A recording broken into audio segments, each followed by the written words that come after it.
What it is, YouTube, and as you can tell from the title, today's video is gonna be about my lock journey, so stay tuned. Let's jump right into it. Let me show you my baby locks.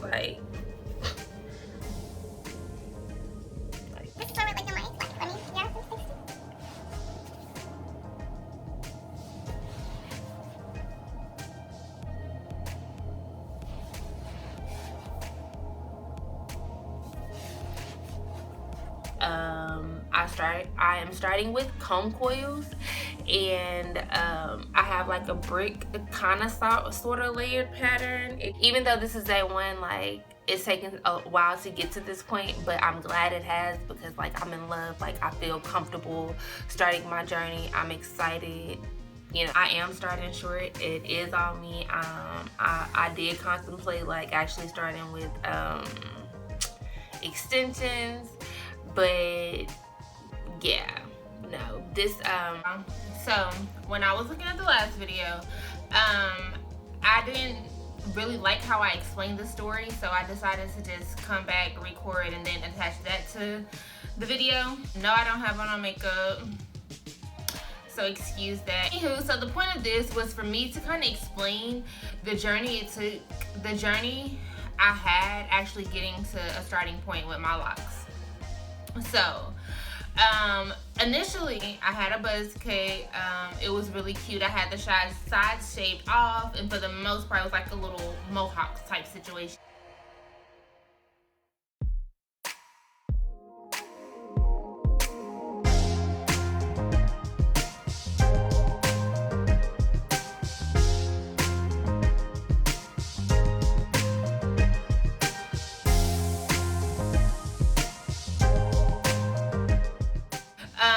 I just let the top part grow in, but the sides I kept cut for a minute.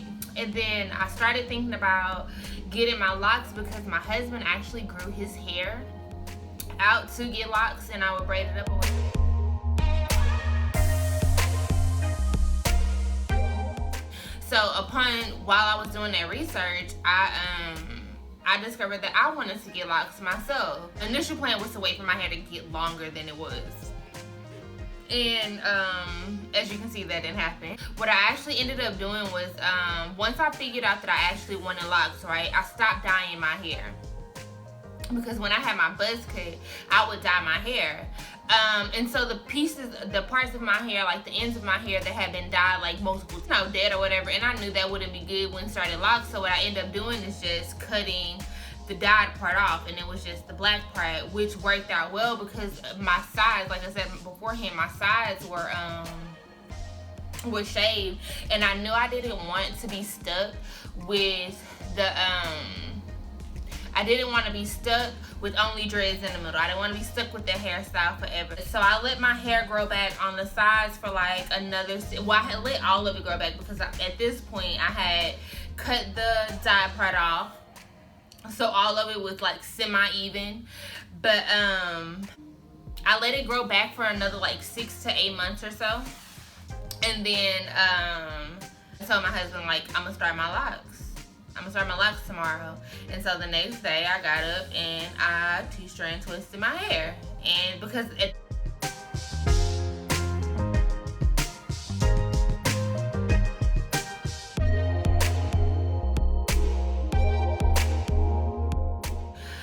and I rocked them for like a week, no, for almost like 3 weeks. Almost like 3 weeks, until it was finally time for me to wash my hair. And when I went to wash my hair, it was just no more. Like, the twists themselves kind of stayed in, but the roots were so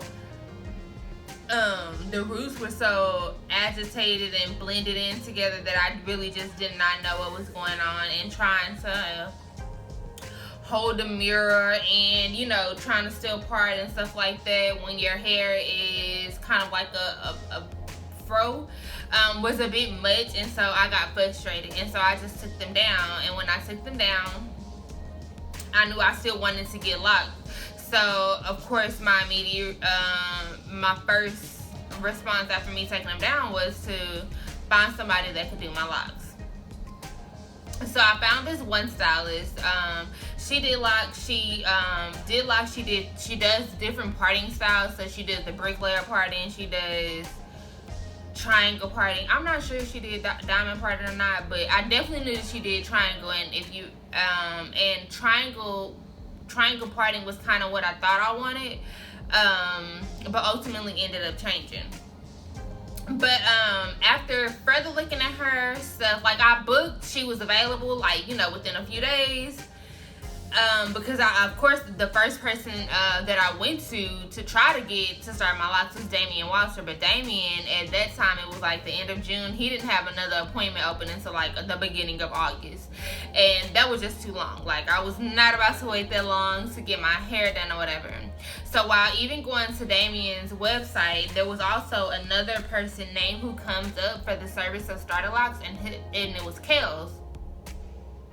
So once I seen that, I was like, okay, who's Kels? But if you go to Damian Instagram, it's kind of hard to kind of tell, like, oh, okay, this is Kels' work, this is Damian's work, because you think it's all Damian's work. And so I, you know, went through every picture, looking at the caption, seeing what it say, and I finally found one picture that had "this was done by Kels," or, you know, lock, retwist and color done by so and so, by Kels. And so I found Kels, and so as soon as I found Kels, I go to his page and look, and he has an opening like within the next week or so. So I canceled my appointment with old girl. I lost my little $15 deposit, which was more than okay. And I booked my appointment with Kels. Kels didn't require a deposit or anything to book with him. He, you know, that's just how he works. He doesn't require a deposit.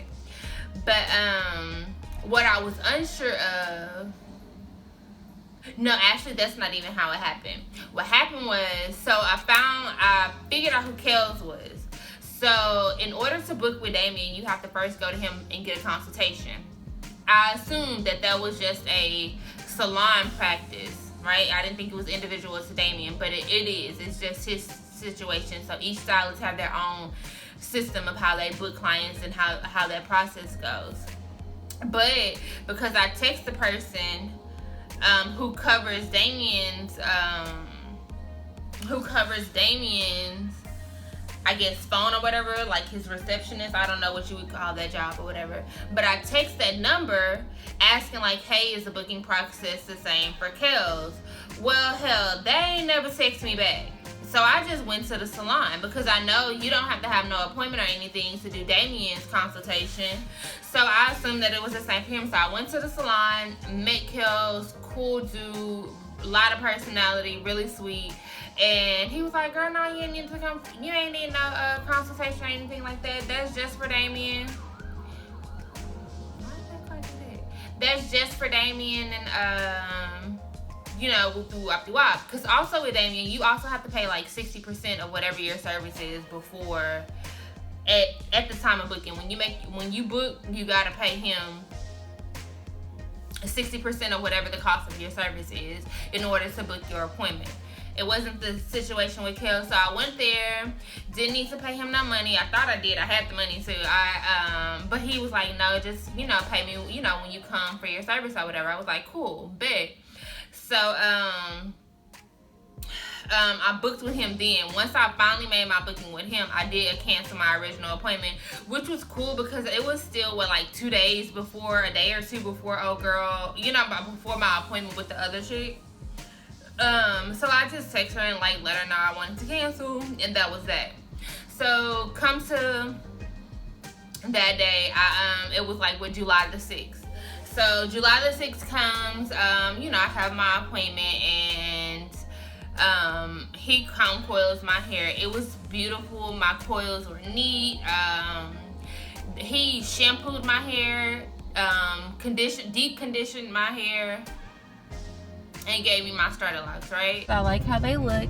They're a little smaller than what I wanted, but I did ask him for medium locks when I went, but when I went back and looked at like the pictures, like what he gave me was considered medium for him. You know what I'm saying? Because for the most part, when people come in, they get, if they don't tell him anything, they're gonna get, you know, on the smaller end of locks. You know what I'm saying?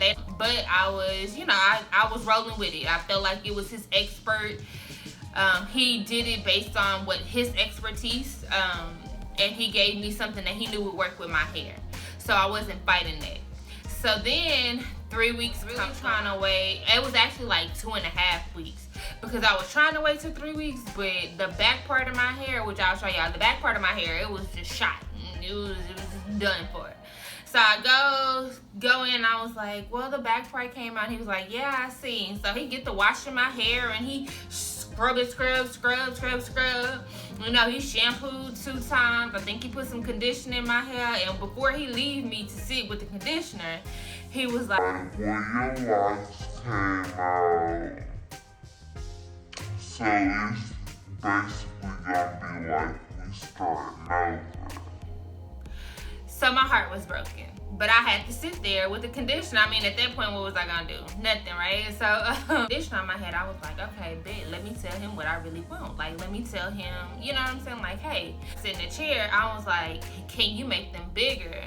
I asked you to, you know, I was like, I asked you that the last time, but can you make them bigger than what they were the last time? And he was like, yeah. I was like, just make them as large as my hair can take, because I do know that my hair is still short. And he was like, okay. So he did a few, and he was like, is this big enough? And we were like, okay, these gonna rock, right? So so he gets done or whatever, and I also mentioned to him that I wanted to make sure that my front ones on the end actually fell in front of my ear, because I see a lot of people, like, when on Instagram and stuff, I see a lot of people, they have their locks, right? And the ones in that very first row is a lot longer. Those locks are a lot larger than the rest of the locks, which I get why, because, you know, your hair around the perimeter, especially your front edge, is usually a lot thinner. So it takes a little bit more hair. But sometimes they be so long to where the lock, when it's retwisted, it falls behind their ear. And I don't like that. So I asked him to leave those 2 out, and just to make them bigger. And then that's how I ended up with what I have now, which I love. I really do love my hair. I think it looks really good. The people in my life whose opinion I value, they always compliment me on them. Love them. I'm enjoying this stage, this short stage. Although I will be glad when these front ones kind of come down, just skeet taste over this forehead. But I really do. I really love my hair.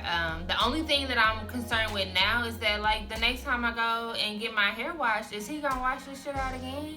Because I know he's not gonna put no stocking cap on my head. You know, like, I know he's not gonna put a stocking cap on my head. The journey just started. It just took me a month and a half to get to day 1. Like, it took me a month and a half to get to day 1, which was July 23rd, if I'm not mistaken. Something like that, July 23rd. So, in the comments below, tell me what you think I should do. Should I just go back to Coil's, get my hair washed, and possibly risk him washing my hair out, washing my little baby locks out again? Or should I just wash my hair myself at home using the stocking cap method, and maintain my hair on my own for a while until it's able to withstand him washing my hair? Like, tell me what you think I should do, because I want to know. Because I don't know what I should do. I really need some help. Tell me what you think I should do on that. And until the next video, be blessed. Stay prayed up. Meditated up, however you like to look at it. And spread love.